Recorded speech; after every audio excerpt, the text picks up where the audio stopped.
Howdy friends, this is PelicanMan bringing you another Hammer Time video on Magic the Gathering Online. So, in the last couple of days, I think it was maybe half a week to a week ago, Star City Games had the SCG Con in Dallas Fort Worth, I believe, and it was a modern 30k, and here are the top decks from that tournament, and first place was Azorius Hammer by Travis Brown.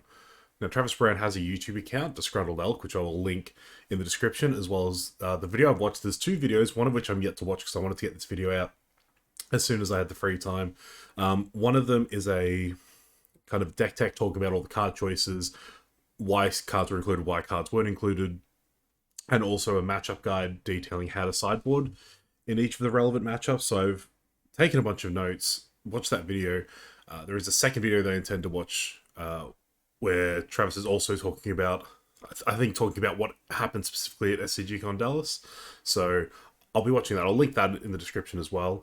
But this is Travis's list, and I'm going to run it through a league using Travis's sideboard notes to know how to sideboard, assuming we see matchups that we expect to see. So just going through the list, we have 7 fetch lands, which is 2 more than what I was running. The specific fetch lands don't really matter, they just need to be white. The ideal split would be 2-2-2-1 of some description. I just had 4 Flooded Strands on Magic Online and a Marsh Flat, so I just picked up Windswept Teeth and an Arid Mesa from a rental service. 2 Hellish Pound, I was only running 1, but the second one makes sense, especially with things like Beseju running around. 3 Inkmoth Nexus, pretty stock. 4 as a Saga, pretty stock. Down to 2 Seachrome Coast, which is a little interesting, but I suppose it does make sense because you fetch shock heavier, so you're kind of getting your blue splash that way, and 4 planes. So, like, in my mind, the 4 Seachrome Coasts are pretty free in that they're white sources, they don't hurt you, and they just happen to provide blue. But this is definitely going to be more consistent for when you do need the blue, which I'm pretty sure is very important post-board in this deck. And then the 3-3 split of Memnite Ornithopter, which is something I was going to test anyway, because it's something a lot of lists have been doing. Initially, there was like 4 Memnite, 2 Ornithopter, and I wasn't a huge fan of this. 3-3 split makes more sense. The Esper Sentinels as usual, Cigardas as usual, Hammers as usual. Gone up to 2 Steel Shapers gifts. So what tends to happen a lot in sideboarding with this list is that you'll sideboard out specific equipment and leave specific equipment in. So when you need to find that specific equipment, especially post-board, having the 2 Steel Shapers is pretty handy. I think this is probably the better direction to go than what I was going in my last video, where I was testing a second reality chip. The second gift just makes more sense because rather than having a second chip, you've got a second copy of whatever your best equipment is. 3 Giver Runes is something a lot of lists have been doing. I'm potentially in my next video going to try out Invisible Stalkers in this slot, but which is something else I was planning on testing, but Travis's list was running the Giver Runes, so we're going to give that a shot, which I do like. It keeps your curve lower. 1 Shadow Spear, as always. The drum effect, I've stayed on 4 Springleaf Drum, and I mean, I've been having mixed results, so I'm guessing I'm wrong here. So this list has gone down to 3 drum effects, with the third being Paradise Mantle, which Travis was actually a big supporter of, so I'm interested to test this one out, actually. I think it does also work nice with the Steel Shapers gifts. Draws a card off Paladin, it can provide more than 1 mana in scenarios. I'm interested hearing Travis's take on it and how good it potentially could be. I am interested to test this out. 4 Stoneforge, 4 Pure Steel as normal, and then the 1-1-1 split of Cauldron Nettle System Chip. The most interesting part about this list, and something that I think might be the reason I've been having like mixed results with the list, is like my sideboard looked nothing like this, you know? So I'm interested to try this out and see how it works. 2 March of Otherworldly Light, which seems to be for the Urza Saga matchup, mirror matches mostly, which is a reason I'd actually moved back to Prismatic Ending, because I actually thought we were favoured in Saga mirrors, but March is pretty good against them, and it also flexes into other matchups, which is nice, which probably means it is better than Prismatic Ending for us.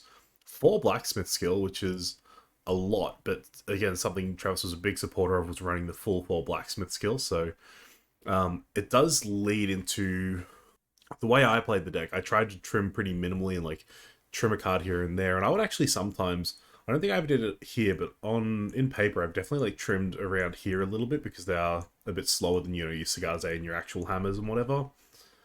But one thing Travis said is that these stay in, the 4 aids and the 4 hammers always stay in, and everything else is kind of flexible.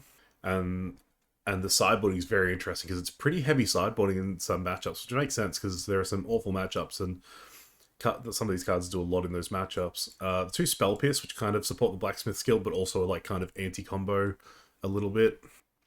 The two Teferi, which seems to be more so anti-control. It's not really anti-cascade because you're not really trying to get this down before they cascade. Your anti-cascade is actually Lavinia, which Lavinia flexes into like all of your worst matchups. So there are 3 copies here, and I actually like that. I have tested that in paper before. But I think my mana base was worse. I think that might be a big thing, is like, you have 7 color sources, and I often got punished for that and couldn't cast my Lavinias, so be interested to see how that goes. And then the Relic and the Needle.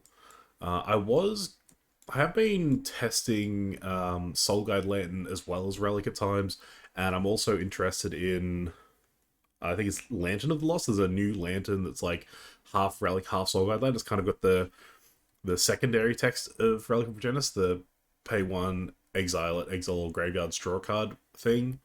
But it's got the ETB of Soul Guide Lantern, where it ETBs and extracts 1 card from the graveyard. So I think I am going to be testing that in the next league, but again, this is the 75 that Travis won SCG Con with, so this is what we will be taking into a league. So with that said, let's jump right into a league. Alright, we found an opponent for match number 1. We've lost the die roll, but we have a pretty interesting hand here. We've got turn 1 Giver Runes, it's turn 2 Stoneforge if we want it.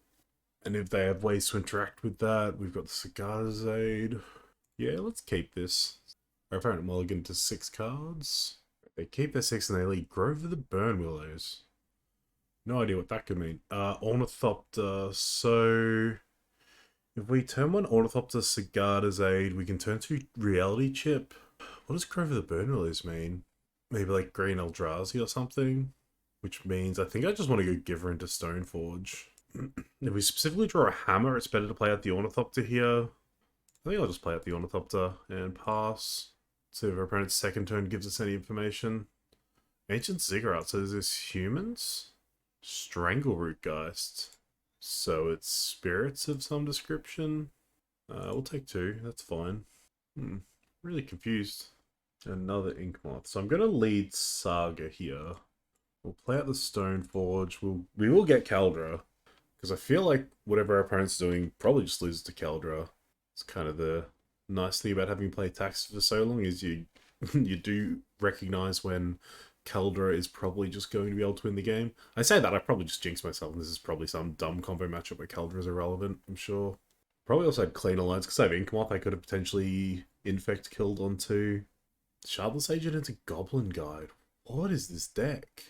They've got Eldrazi Temple. Their opponent's definitely on some shit. They attack, Goblin Guide reveals Steel Shaper's Gift. Okay. No blocks, we're happy to just take the damage here. Kaldra might even just be a blocker in this game. Alright, so Saga ticks up. We draw Steel Shaper's Gift. I think just putting Kaldra into play is still the line here. And I think I just do it as a blocker. I think that's probably fine. See, here's where we're getting punished, right? We've got like a bunch of colorless sources. But I am going to turn this Urza Saga into a Springleaf Drum, probably. Actually, so I could have cast Steel Shaper's Gift there and gotten a Paradise Mantle, played it, equipped it. Maybe that was the line, actually. Not really sure. Alright, I've got a Mana Confluence. Is this going to be like a Mantis Rider? Yep, that is fine. Attack all, huh? Goblin Guide reveals Memnite. Okay, so we're going to activate Stoneforge here. Put Kaldra into play. We'll go to blocks. Kaldra will eat Shardless Agent, I suppose. Ornithopter will block the Mantis Rider. And then we'll give the Ornithopter Pro Red, I suppose. So we take 4, we get rid of Shardless Agent. And if I had Cigar's Aid out, I could just kill them next turn, but I don't. Yeah, so I don't think this Saga's getting a hammer then, huh? So let's float a mana. I think we just get Springleaf Drum here. We could get Shadow Spear and put it on the Kaldra. We've got Steel Shaper's Gift for that. This seems fine. Play out the Memnite. Play out the Inkmoth. Play the Cigar's Aid. And I kind of just want to play Reality Chip here. Or I could Steel Shapers for Hammer. Attack for 15. I think I am better just going Reality Chip, huh? Yeah, let's go Reality Chip. Ooh, pure steel palette on top. If we could cast that, that would be great. So I could just leave this as an 0-4 blocker. I have an uncastable card on the top. I don't think I need the extra blocker. It's fine. And we'll just pass it back. Letting them be the aggro deck here because I think we can beat them if we can survive. And this Keldra eating a creature every turn is going to be really good. I think I'm willing to trade my Stoneforge for the front half of Strangleroot Geist. Alright, they've got Bloodbraid Elf into Goblin Guard. Sure. Is this going to be attack all again? Okay. I think I want to animate an Ink Moth here. That is not... okay. Okay. Let's not do that then. We're going to block here. You're going to block here. And we'll block here. So we're taking 4. That seems fine. We'll do this again. So if this hadn't worked, I probably would have just chump blocked like a goblin. I don't even know what I would have done there. That's fine. We'll draw the pure steel. Alright. Let's start casting stuff off the top. Another Giver Runes. Yeah, I think that's worthwhile. Well, what else can we do? I can animate Ink Moth. They've got a flying blocker. I can protect from this and get hammer and kill them, right? Let's do this. If I pro blue, Steel Shaper's Gift, get hammer, go to combat, attack. Yep, they scooped up. Okay. Man, so investing some like little aggro deck. Let's look at the sideboard notes for Burn, I suppose. So against Burn, we bring in Marches, Skills, and Pierce. It doesn't look like we need Spell Pierce. But I like bringing in March and Skill. I think that seems reasonable, because they surely have like Smash Smithereens and stuff. So we'll try and bring in all of this. And we cut Memnites. And then Nettle System, Reality Chip, and Nerks, which makes sense against Burn. But against this creature, I actually kind of like Reality Chip and Nettle System. They're just big bigs. On the draw, it'd be cutting 4 Esper Sentinels, which I think makes sense. I think we just want to cut Esper Sentinel anyway, right? So we could like bring in one more card if we wanted to, which I don't think we do. So I think we just leave in like a Memnite. Looks good. So I'm pretty sure we don't want Spell Pierce. I mean, Lavinia could be fine, right? Just stop their Cascaders. What if we just bring in like one Lavinia? Let's try that. Just looking, seeing if there's any other like aggressive matchup sideboarding. And the answer is not really. Okay, so we've got Cicada's Aid, Hammer, Ink Moth. Yeah, we can keep this. Alright, approaches led Mana Confluence. Paradise Mantle. Sure. So let's play Cicada's Aid. We'll just hold Paradise Mantle. We have Cicada's Aid. Yeah, we'll hold the Paradise Mantle. That makes sense. So next time we'll play Ink Moth, play Stoneforge, get Hammer, I think. Alright, they've got Strangleroot Geist, sure thing. Alright, that just gets for 2. That is A-okay. Another Stoneforge. Yeah, so let's play out Ink Moth, because we can kill with Ink Moth next turn if we need to. There's no reason to get anything other than a Hammer, right? I've got a Cicada's in play. Hammer's really good. Alright, we'll just pass it back. They've got a Mantis Rider, sure. So if they attack with both, that is fine. Can I kill them next turn? I think I don't think I can kill them, but I can make them block with their Mantis Rider, I think. Let's just play this Paradise Mantle now. Alright, put it on the Stoneforge. Untap.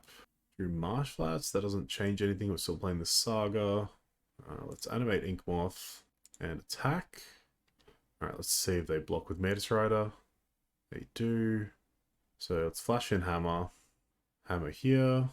And then still before blocks, we will flash in this Shadow Spear. This is gross.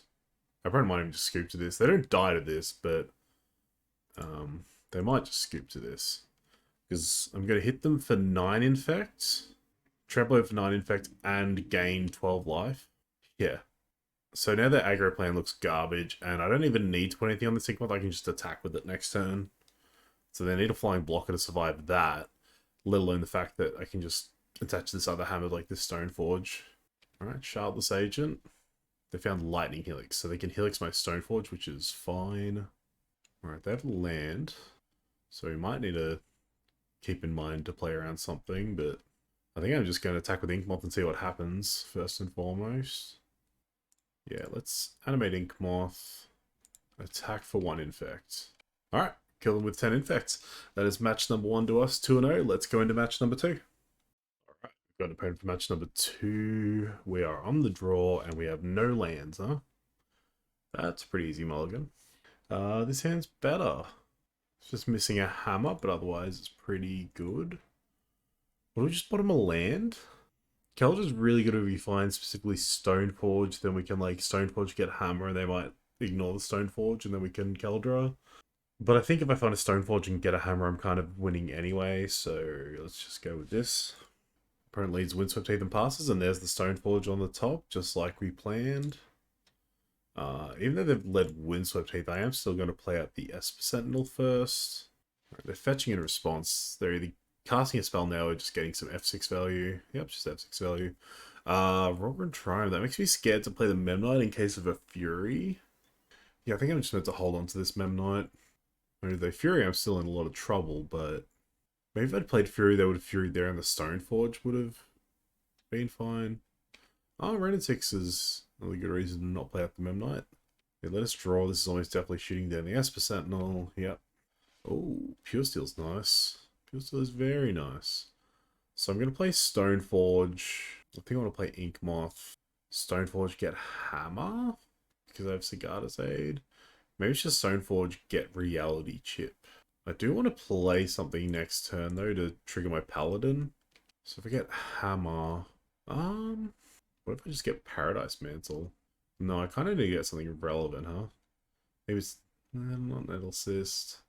Let's just get Hammer. Not in doubt, huh? So if I play the Memnite, it's just going to get shot by the Renetix, so it's kind of pointless, I think. Alright, they're by Flooded Strand. Play a Triome. And they're just going to fire the Stoneforge. Sure. Right, on to my turn. I draw another land. Let's fetch the Thin out of deck a little bit. So I can't equip anyway. Let's just draw a card here. If I find a 0-drop I can equip. We did not. Okay. So I think we'll just pass there. If they don't deal with the Pure Steel, we can equip this Hammer next turn to Inkmoth. Alright, Ren's buying back a land. Alright, they play a Misty. And they're just passing to us. Okay. Urza Saga's a good pickup. We'll lead Urza Saga. Esper Sentinel. Okay. Let's animate Inkmoth. And equip.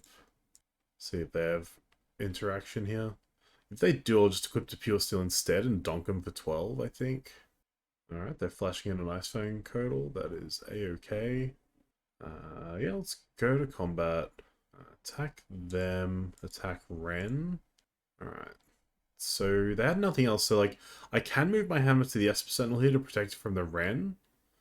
But if I do that, the Inkmoth will die because that has a lingering damage on it. It will go back to being a 1-1. So I think keeping the Inkmoth around is fine because they clearly had nothing better to do than, like, chump block. So the Inkmoth might still be lethal next turn. So I'm just going to play out the Sigarda's Aid. And I think I want to play out the Memnite too. No, playing the Memnite's probably wrong. Alright, I'm guessing they have Counterspell for this Sigarda's Aid.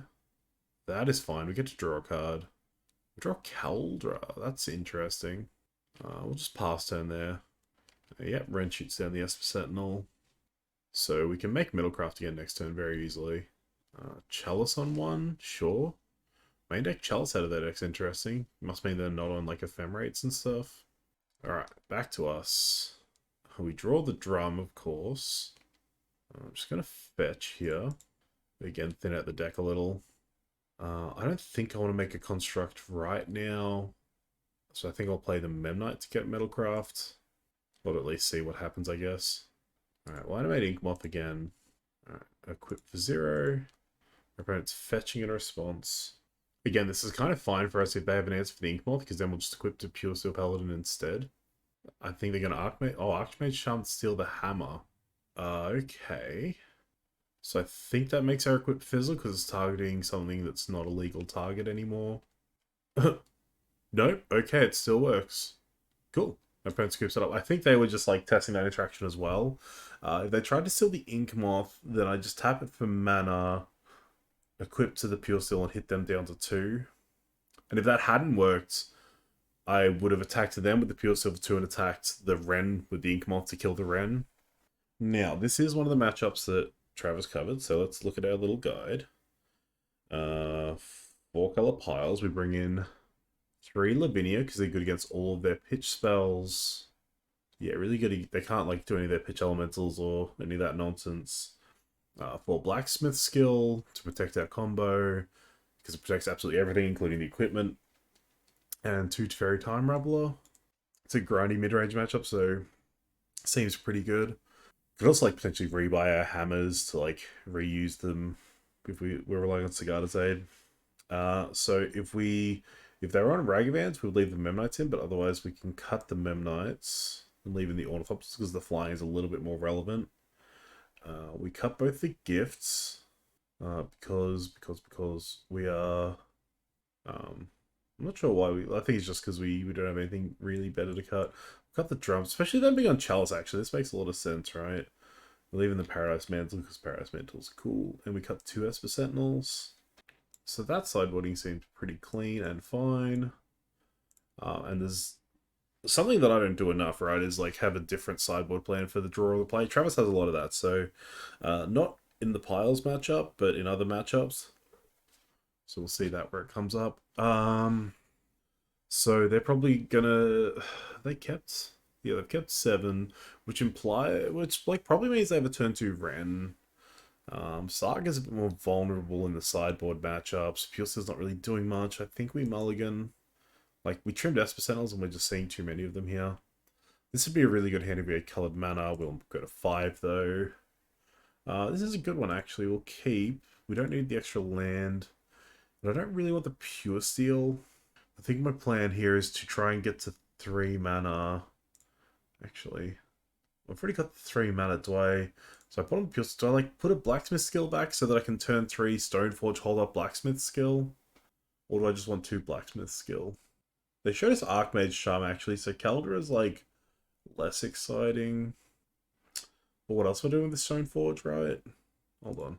Maybe I do want to keep Pure Steel and I just like go like that. That probably seems good actually. So this way I can like potentially go for like Reality Chip. Alright, drew a land, so we'll play a Tapped Hallowed Fountain as our first land and pass. Do I play out a Vulnerable Stoneforge next turn? Or do I wait till turn 3 so I can hold a Blacksmith skill? Chalice on 1.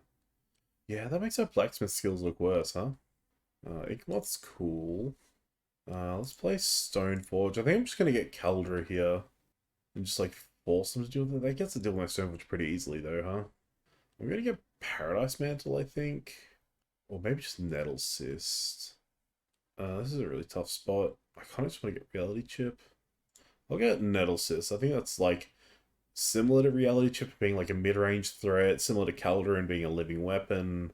Like it's still good to cheat enough Stoneforge, technically.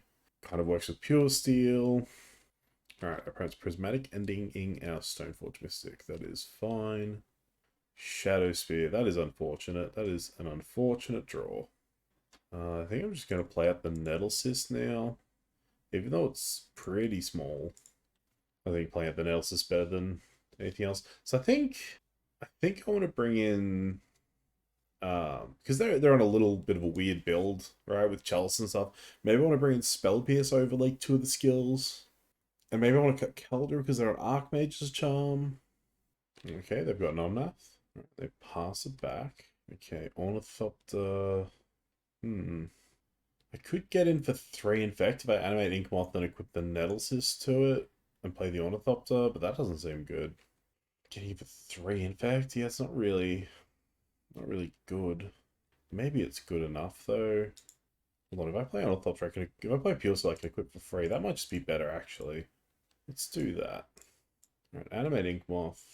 Equip here. Oh, it's a 4/4? Why is it a 4/4? Oh, because it's already a 1/1, idiot.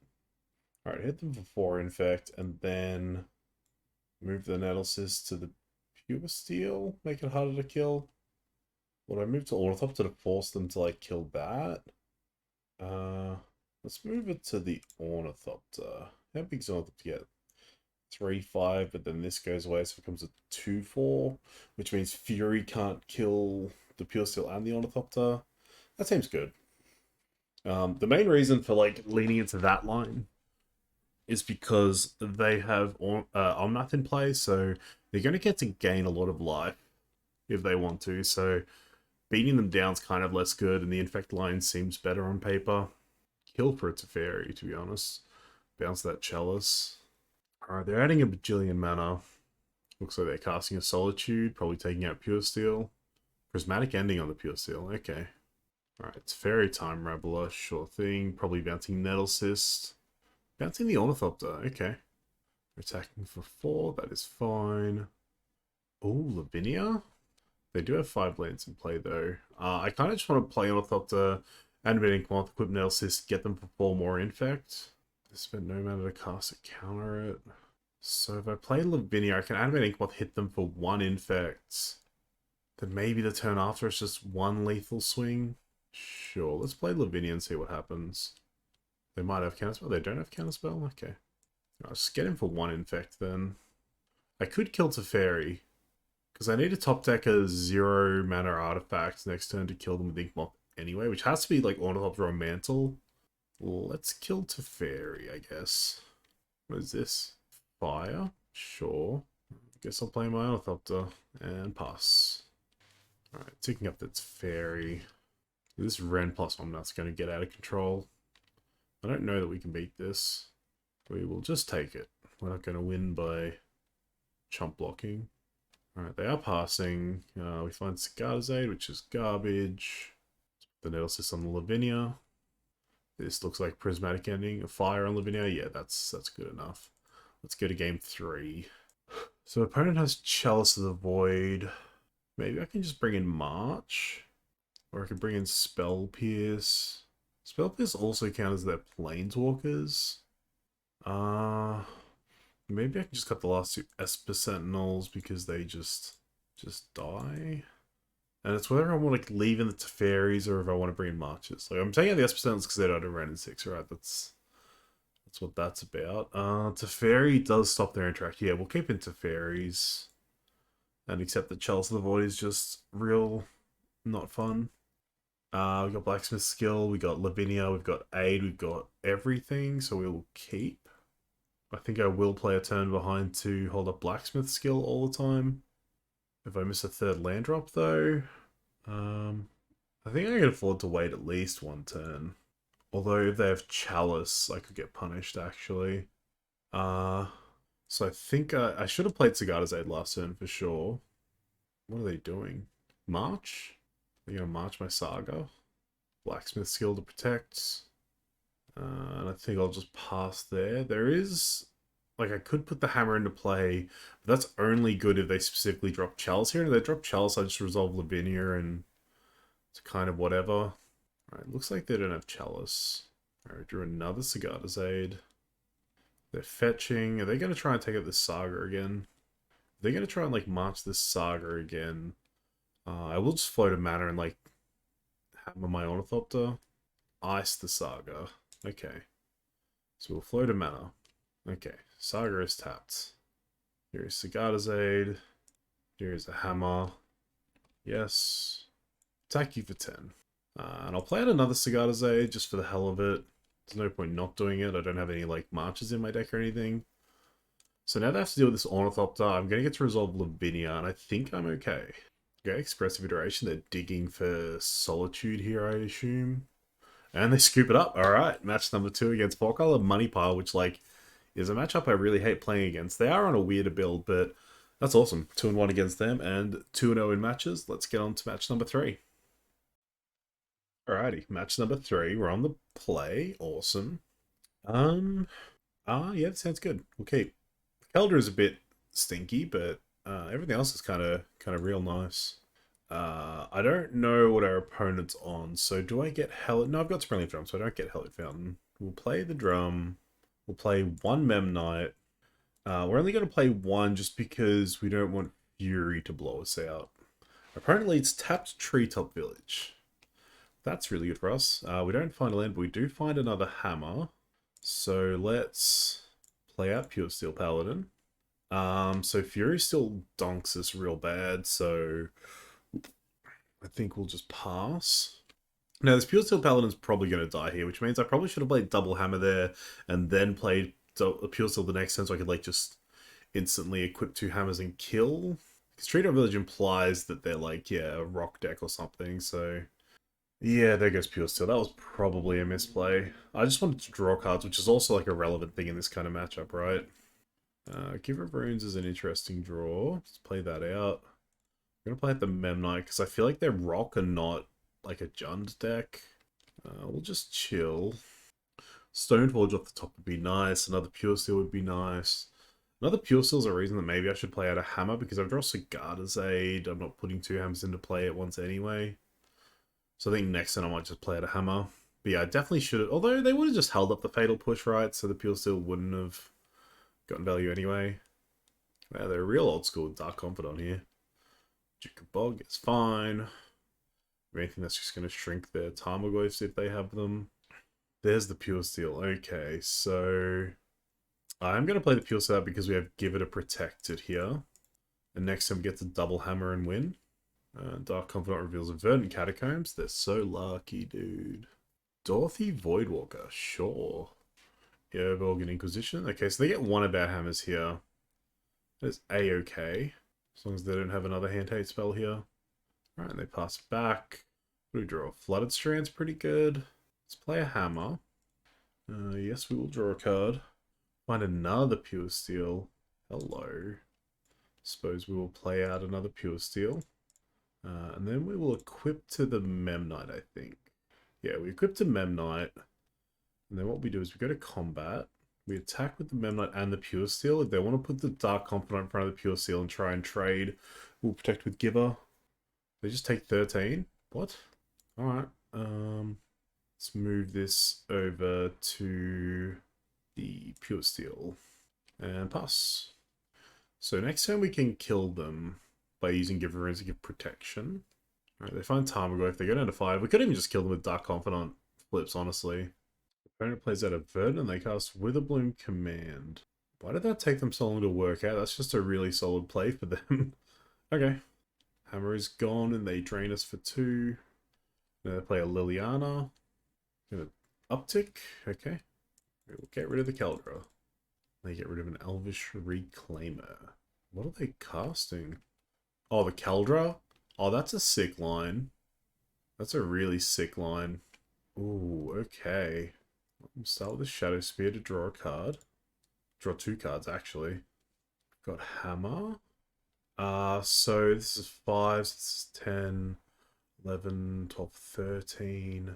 We can just give Pro Black, though. Yeah, let's play Hammer. Draw 2 cards. Play a Plains. Equip here. Also equip here. Then Pro Black, because the gem is black. Go to combat. Attack. They can only block with this idiot, which we travel over for lethal. Alright. Game to 1 to us against Black Green Rock, I assume. So let's look at the sideboard notes for Jund. And then adjust as we need to. So Jund, we want to bring in Blacksmith Skills and Relic. On the draw, we want to bring in Lights, but that's for Jund for Ragavan, so I think that's something we can ignore. Relic's probably still good because they have... we saw Tarmogoyf, and we saw Elvish Reclaimer, so Relic's probably good. We want to cut 3 Ornithopter, 1 Drum Effects, and a Keldra, which, yeah, seems good. Let's do that, and let's think. Do we want, like, Pything Needle, Fairy, or anything here? Like, I don't care about Spell Pierce. I don't think I care about March. Needle is the one question. Or do we want Needle for, like, Liliana? Which I don't think we do. We could potentially bring it in over the second Drum. Or maybe over Relic. Maybe it's just too slow to name Liliana because we, like, find it off Saga. I don't know what else, because, like, they don't have Ren and 6 or anything, so I don't know what else we might name with the Pything Needle. So let's just run it like this. When in doubt, we'll just trust Travis's judgment. Ooh. I think we keep. I think we're just going to lean on Saga pretty heavily here. We're going to... I don't have a Reclaimer, that's fine. So I could play Saga Mantle next turn, play Giver. No, so I kind of just want to lead turn 1 Giver or do nothing. I think turn 1 Giver's fine. If I want to kill the Giver, I'm kind of okay with that. I think I hold on to the Mantle. If we find a Pure Steel, we'll play Pure Steel and Mantle next turn. Alright, they've got a Dorothy. There's A-OK. They go to attack and then they think better of it. Drum is good. Play Saga. Play Drum. Do I want to play out Mantle and equip Mantle? It's kind of weird on a Giver of Runes, right? I don't think there's any real harm in it, though. Except if I draw Pure Steel, I will want to draw a card off the Mantle. I think it's kind of fine to just hold on to, right? And we'll just pass.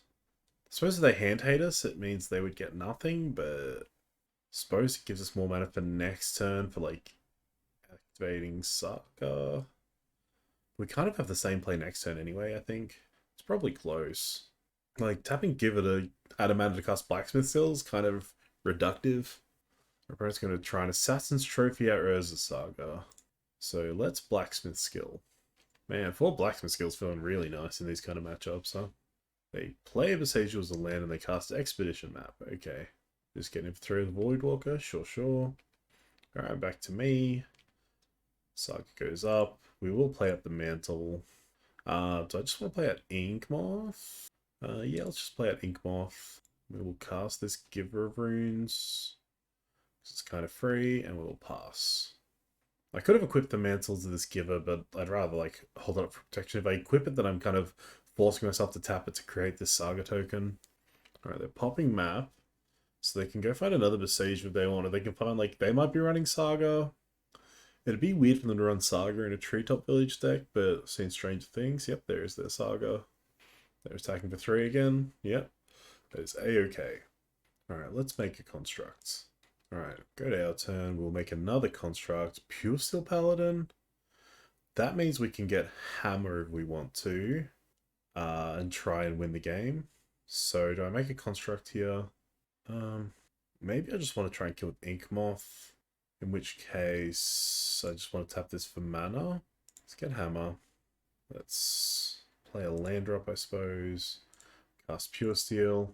So they kind of need to kill this Hammer, I guess. We'll animate Inkmoth. We'll equip Hammer. Suppose we'll equip Paradise Mantle to like a Giver of Runes. We'll give this Inkmoth pro green so they can't block. Yep, they scoop it up. Alright, 2-0 against Black Green Rock. So we are 3-0 in matches. Let's go to match number 4. Get to be on the play for match number 4. Love to see it. This hand is pretty stinky, so we will mulligan. I like this hand. We will keep. And we will bottom a Memnite. And hope we rip a land on turn 2, huh? I suppose it doesn't really matter if we miss on a land. Well, let's get Hallowed Fountain. Do I want to get Reality Chip in the dark? I probably still just want to get Hammer because I have 2 Pure Steels. We'll play out Ornithopter and we'll pass. Alright, apparently it's Goblin Guide. Please find us a land, Mr. Goblin Guide. You know you want to. And they find Cigar's Aid. That's very good. Take a Cigar's Aid. Alright, play the Cigar's Aid. I'll play out the Memnite because now we're pretty confident they're not on Fury. And we'll pass it back. So if they tap out, we're in good shape here. Otherwise, we're not in good shape. We might just use this hammer on the defense. Show us the land, Goblin Guide, please. Ornithopter? That's good. We'll take an Ornithopter. Alright, they're not doing anything, they're just passing back. Let's play an Ornithopter. And we'll just pass. If they try and kill something, we'll just slap a hammer on it. They're holding on their mana, so they kind of need to use it. No, they're not going to. Okay. This is kind of nice, because we get the information off the Goblin Guide here. They suspend Riftbolt. Okay. So if we find a land here, we know we can definitely cast Pure Steel next turn. Esper Sentinel. I'm kind of scared of the fact that they've just been like holding up mana and doing nothing. So we'll just chump block here. I'm not going to put the hammer in.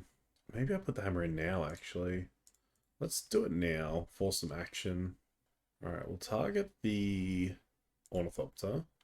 It's kind of worth it, right? They're going to waste burn spells here. Oh, but if they have Searing Blaze, it's kind of bad for us. Yeah. It's going to be Searing Blaze, huh? That kind of sucks. That's fine. We'll play out the Esper Sentinel now so we can at least draw cards, hopefully, and we'll pass. Alright, the Riftbolt's coming off suspend. They have to pay a mana for it. They're not paying for S%. Let me find Saga. Okay. Hitting us with Riftbolt, sure. It's kind of the worst land we could find. They're fetching, so they've got 4 mana with stuff to do. They're just gonna, like, I don't know, double Searing Blazes or something. Lava Spike, okay. Lava Spike, sure. An Eidolon, yeah, I'm pretty sure we can't win there. So we can double chump block. Then if we find a land, we can, like, make a construct. Oh, where did the lightning bolt? Okay. Okay. Let's go to game 2. So how do we sideboard for the burn matchup? Too much, too skilled, too pierce. Seems reasonable. So on the draw, we cut the Esper Sentinels, but if we're not on the draw, we cut the on the play, we cut the Memnites, the Nettle Cyst, the Chip, and one of the Esper Sentinels. So on the draw, we'll bring the Memnites back in and cut all the Esper Sentinels. Let's run it like that. Alright, we'll go on the play here. Yeah, I think in that game 1, once I decided to chump block with the Ornithop Drone, once I realized I wanted to play the Hammer later that turn, I should have just played the Hammer and the Ornithopter right then and there. This hand would be great if we had a colored source. Without a colored source, I think we just have to mulligan. Like, we don't have any drum effects or anything either. This hand looks much better. We'll keep this. I kind of want to bottom the drum. I kind of also want to keep the drum. Keep the drum. I can protect the Stoneforge by itself until, yeah, it's really good. Let's bottom Hallowed Fountain. Yes. Alright, they also mulligan to 6. That's good for us. Just fetch for planes, play drum. So next time we'll play Stoneforge, and Stoneforge can tap the drum to cast Blacksmith Skill to protect itself or the Saga. And I'm just going to get Caldra with the Stoneforge, I believe. I feel like Caldra should be a good enough clock, right? And a Giver? That's unfortunate timing. Let's have a look at our options. Shadow Spear would be really good, but, like, I need something with power for it to be relevant. Maybe I just get the Shadow Spear and, like, then I can put it on a Saga construct. Let's just get Keldra. We're on the play. We're going to be aggressive. We're going to force them to try and deal with the Stoneforge. We'll blow them out with Blacksmith Skill. We'll put Keldra into play. Searing Blaze. Let's add a mana. Tap this. Cast this. Target this. Say no, thank you. So if we can get in, that is A-OK. Saga ticks up. Let's play out Giver of Runes, I suppose. I'll try to play at Esper Sentinel. Probably the Esper Sentinel, actually. Activate Stoneforge. Put Caldra into play. And attack for 5. I think we should be winning this race. Saga can get Shadow Spear, actually. Shadow Spear on this is going to be pretty gross. And Blacksmith Skill can protect the Shadow Spear, I think. Yeah, that's really good. Suspending Riftbolt, that is fine. They're going to Boros Charm me for 4. Okay. I get to draw a card. It's another Esper Sentinel. They get him for 2. That is A-OK, opponent. Alright, Saga's ticking up. We're going to float a mana. We will get Shadow Spear. Play Marsh Flats. I don't even actually need to use that mana just yet. We'll equip it here. Go to combat. Attack. Yeah, let's just attack with the Caldra. We deal 6, gain 6, and it just passed through to my opponent. That's fine. I was just going to play another Esper Sentinel, but I don't know what I did there. I just need this Blacksmith Skill to protect this Shadow Spear from Smash Smithereens, otherwise I don't really care what our opponent's doing.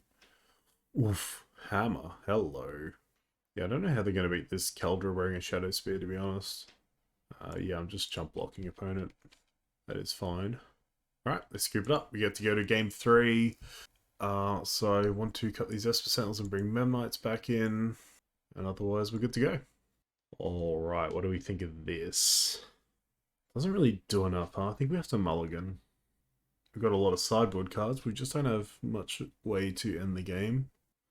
This hand's much better. We can keep this. What do we get rid of? We need to draw a land for this Paladin. Still shapes gets probably just finding a hammer. I think it's just an Ornithopter, right? It's kind of tough. I just need it lands because I kind of want to play a turn behind here with Blacksmith Skill. That helps. Let's just grab a hammer now and pass. So next time I'm going to play the Ornithopter and the hammer and hold up Blacksmith Skill. Alright, opponents. Yeah, just casting Idol on the Great Revel. That's an annoying one. That's probably a reason to have cast the Ornithopter already, but what can you do? March is a good one. So let's play out the Ornithopter. Doing this in the wrong order. Pitch a Blacksmith skill. I should have done this before casting Ornithopter. I'm just taking 2 damage unnecessarily here for casting this Ornithopter when I did. Alright, we'll pass it there. Essentially could have played out Hammer there, because like I don't really need a whole Blacksmith skill for the Ornithopter, but like I also just don't want to... But then the Hammer's something I don't want to protect with the Blacksmith skill. Alright, they're just chilling by the look of it. Okay. Land? Steel Shaper's Gift. Okay, we'll cast that. We got Shadow Spear. And pass. We really would just want to find a land to drop this Pure Steel Paladin. We might lose because of that stupid Ornithopter play.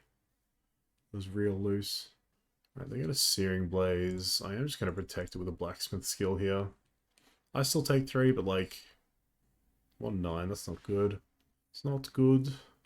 I have sat around doing nothing for most of the game, but like I really just want another land here. Alright, now that I have no Blacksmith skills, I'll just play out the Pure Steel Paladin. They'll probably have a kill spell for it.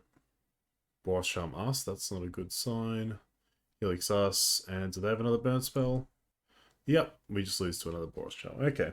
Not much we could have done about that. Like, they had the Searing Blaze and stuff, so if I had just played stuff out, I would have lost anyway. I just really needed to rip a 3rd land there, and I think we probably would have been good.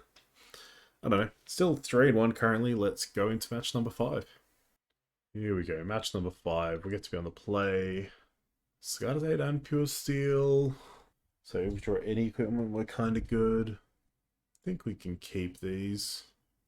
We've got an Ink Moth, so if we just like rip Hammer off the top, we're pretty good. I've learned my lesson from last game, and I won't fetch up a Hallowed Fountain in the dark. Or I won't like shock myself in the dark.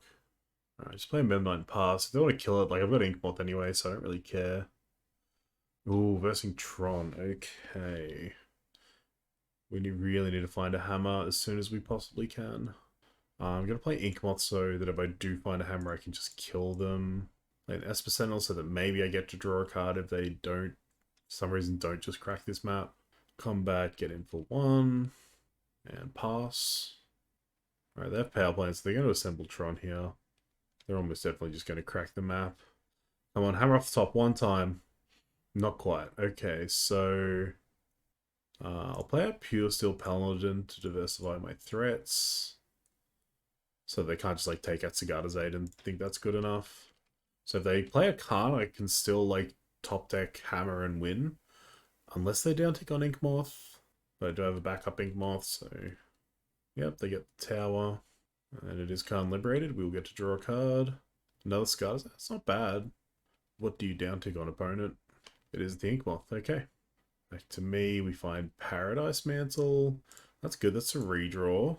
I suppose we'll put that on our Memnite. Play out another Ink Moth.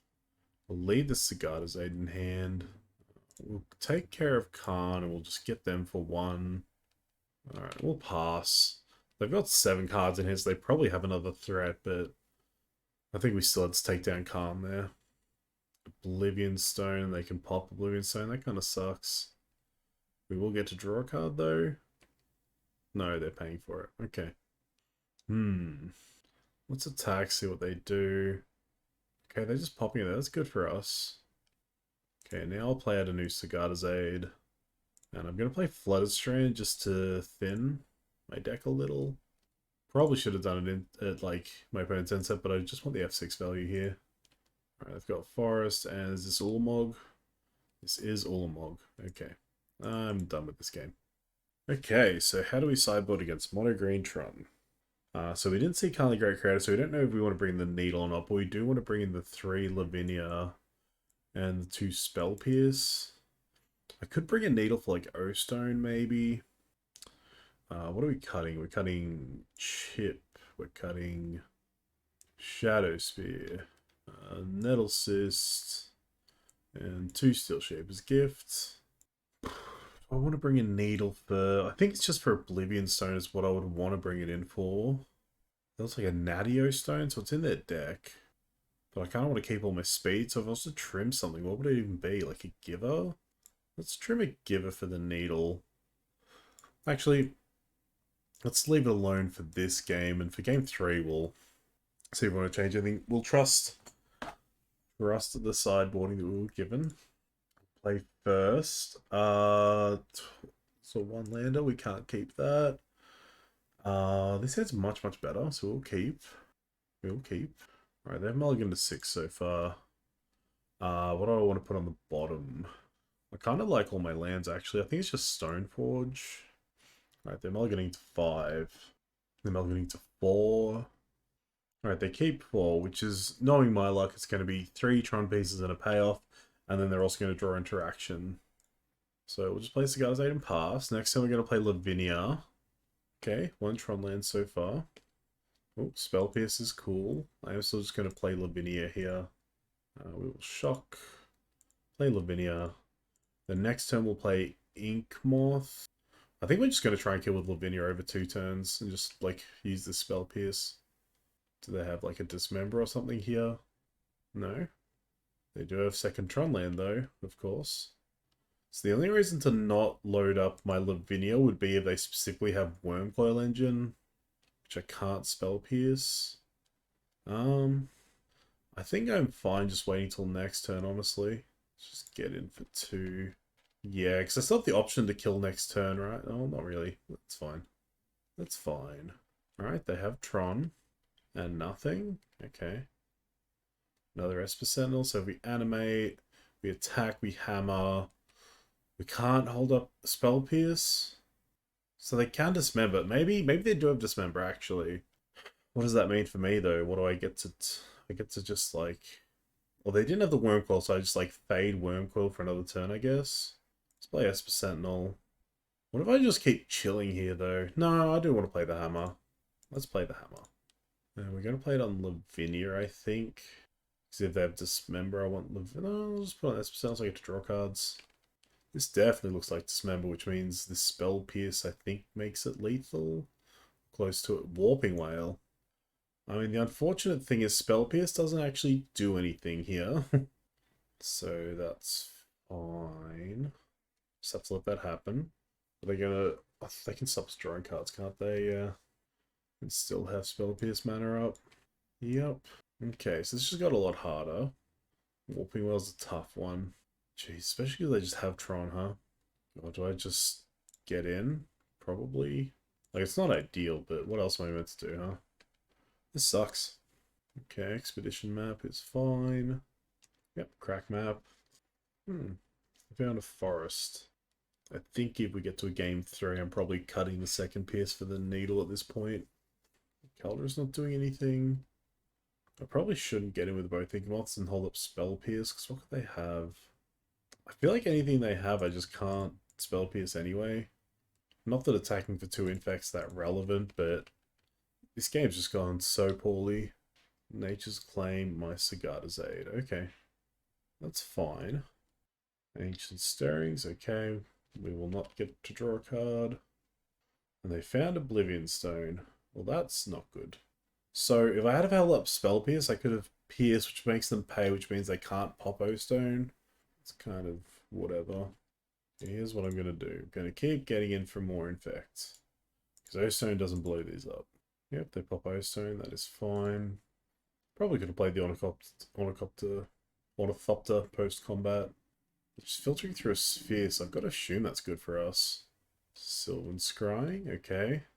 Beseiju, That's a reason to bring a needle. What is this? A Wormcoil? No? No? They tap their mana very quickly there. It is a Wormcoil. Okay. Okay, let's play an Ornithopter, play a drum. Animate the 2 Inkmoths again. And we will get you for 2 more Infect, opponent. We are slowly getting there. Yep, I don't care about a Wormcoil attack at all. Because at this point I think an Infect kill is my only out. Another power plant. They do have the Beseiju, which can kill one of these Inkmoths. Alright, let's go to combat. Okay, I'm attacking with the Ornithopter apparently. Yep, they blow up an Inkmoth. Get a Plains. Alright, so 2 more attacks with my last Inkmoth and they will die. Here's an Esper Sentinel and pass the turn. Alright, yeah, sure. Get him for 6 more. I will jump block next turn to not die to specifically an Ugin uptick. Or I suppose a spatial contortion on their own worm coil. Thragtusk, sure. I don't care about you gaining 5 life off Thragtusk. O-Stone. I also don't care about O-Stone. Do I spell pierce here just to tap them low so I can, like, Cicada's Aid, maybe? No, I don't know what I'm meant to be scared of here. That's fine. Draw hammer. Memnite. Okay. So if they pop the O-Stone, they get lethal attackers, but they can't pop the O-Stone now anyway. So let's just animate the Zinc Moth. Go to combat, put them to 9 infects. I'm just going to play this Memnite in case they have a removal spell that I need to worry about. Put a fake counter on their Worm Coil. That's fine. I don't care about that. They have no cards in hand. So this might just be a lethal Ink Moth next turn. Alright, fake counter on Thragtusk. You got it. Another O-Stone. Sure. We're actually going to win this game with Ink Moth beats. Holy hell. Alright. So they're popping that. So wait, to get rid of my blockers. Ah. Ugh. Am I dead? Oh, I should have spell pierced. I think I just lost because I didn't spell pierce. Ugh. Yeah, that sucks. Oh, that was a misplay. It's good learning experience, I guess. Let's go to the post-league wrap-up. Alright, so I think that went really well, actually. Misplayed in that last game. I could have actually won that game against Tron and taken it to a game 3. I think also Spell Pierce wasn't as best, but I can see why Spell Pierce should be good in the matchup, right? But I do wish I'd brought in the needle, because that Spell Pierce might have, like, I think bringing 1 Pierce, 1 needle might have been correct, right? And then if I had needle there, I would have definitely named O-Stone. But I mean, the Pierce should have been good enough, because I was actually going to kill them with Ink Moth beats, which is ridiculous. The mana base seemed fine. It seemed like a lot easier to cast Lavinia post-board with this mana base than with my own, but with that said, like, it's not like with my own mana base I was ever like hitting double white, so it's not like the blue is necessarily more consistent. I don't know, but the fetch heavy mana base probably just means like you're less likely to top deck lands later on, which is good. Give of Runes seemed fine. I liked the ability to Give of Runes into Stoneforge getting Caldera. That just won us some games. Burn matchup, like I think Burn's admittedly meant to be a pretty close matchup, and they just had it and we didn't. I think we did fine. We just needed to rip a land in that last game a bit quicker, and we might have been able to get there. Otherwise, list is pretty good. I don't know. 2 Steel Shapes gifts, I don't know how necessary that is, but it did feel fine. Just a lot of time, like turn 1 gift, get hammer to like lean into like some stronger plays later on. As for the sideboard, I'm still not in love with Teferi Time Raveler. I can see why we want him in the board, but like, especially being a 3-drop just feels kind of iffy in this deck. Not that he necessarily felt bad, I'm just not personally like sold on him. But with that said, if I was cutting him, what would I be replacing him with? Like, there's not really like much more that we need to be doing in the sideboard, so it's probably fine. Like maybe the meddling mages, you know. Maybe that's what I would want to be doing, is just playing the meddling mages, but the meddling mages weren't even like crazy good, right? No, this is very good. Like I was definitely feeling very confident in the first 3 matches. Like they felt very powerful, and the games we lost felt very close. Like this is what I've said about taxes again recently. Obviously, this deck's stronger than taxes just in general, but our losses feel like they could have been wins if we played tighter, if we drew a bit better, if we maybe mulliganed or sideboarded a bit better. Well, that's how I think the sideboarding plan was very, very good. I don't think that was at fault. I think it was, if anything, my mulliganing choices maybe.